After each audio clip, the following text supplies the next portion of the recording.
হযরতে সুমাইয়া একটা বাড়ির বান্দি দাসী, কাম করার একটা কাজের মেয়ে। আবু জেহেল বিকালবেলা এইবার একটা মহড়া দিত।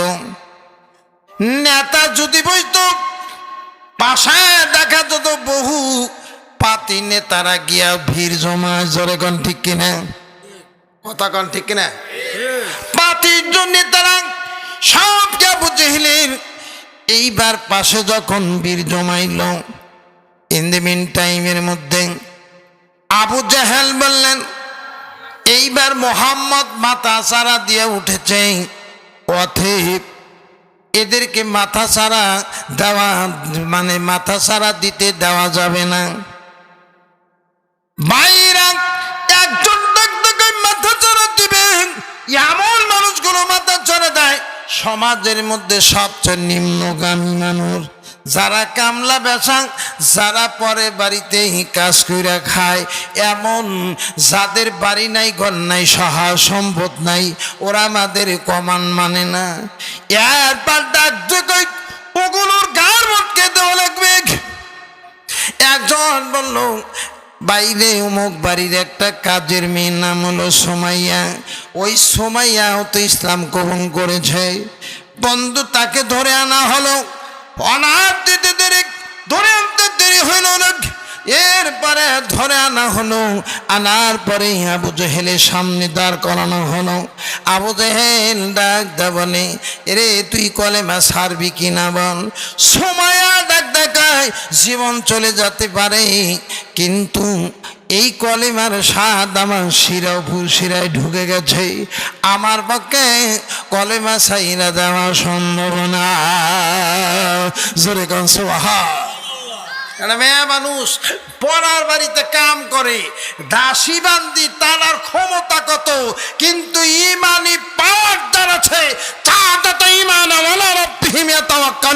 পৃথিবী একদিক হইতে পারে, ইমানি পাওয়ার যার আছে, বাতিলের কাছে মাথা নত করে না। জোরে কোন ঠিক কিনা? মেয়ে মানুষ, ছোট্ট একটা মেয়ে মানুষ, গরিব মানুষ, যার বাড়িতে অন্যের বাড়িতে কাজ করে, তার আর কত ধনী। জোরে কোন ঠিক কিনা? মেয়েটা দেখা সম্ভব না। অনেক জীবনীটা অনেক সুন্দর করে ভালো করে পড়ার চেষ্টা করলাম। আল্লাহ রসুল কাবা শরীফ থেকে একটু দূরে দাঁড়ানো আছে, আর এমন সময় তার স্বামীর উপরে অত্যাচার, জুলুম, নির্যাতন, মারপিট শুরু হয়ে গেছে। স্বামীকে মারপিট করতেছে, হাওমাও করে কাঁদতেছে। আল্লাহর পাঠানো পয়গম্বর একটু দূর থেকে এগুলো দেখতেছে, আর তুরত কান্নার আওয়াজ আল্লাহ নবীর কানে আসতেছে। আল্লাহ নবী চোখদা পানিটা ছাড়িয়া ডাক দেখ, আল্লাহ এত অত্যাচার, জুলুম, নির্যাতন প্রাণে সয় না। আল্লাহ কলিজায় আগুন লেগে যায়, কিন্তু কি করব, ওই বাতিলদের সাথে তো আমার লড়ার কোনো ক্ষমতা নাই, শক্তি নাই। আহারে, শোনার পরে আমার কলিজায় আগুন লেগে গেছে। শোনা যায়, দূরের থেকে দেখা যাইতেছে হযরতের ছবির উপর জুলুম, নির্যাতন শুরু হয়ে গেছে। শোনা যাইতেছে হাওমাও কান্না শোনা যাচ্ছে, বাইরে কলিজা পাড়া চিৎকারে কান্না শোনা যাচ্ছে। আল্লাহ রাসূল শুনতেছেন, কিন্তু ক্ষমতা নাই কিছু করার।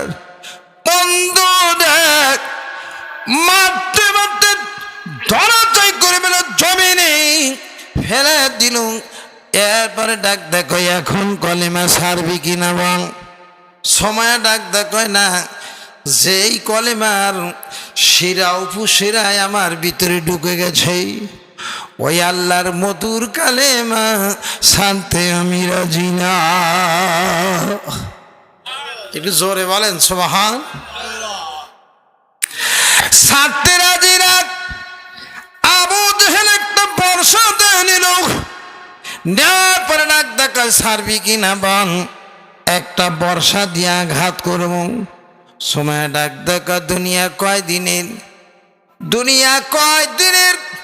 চিরদিন দিনে বেঁচে থাকতে পারবো না, কিন্তু যেই আল্লাহর কাছে যাওয়া লাগবে ওই আল্লাহর কাছে যদি যেতে হয় কলেমা নিয়ে যাব।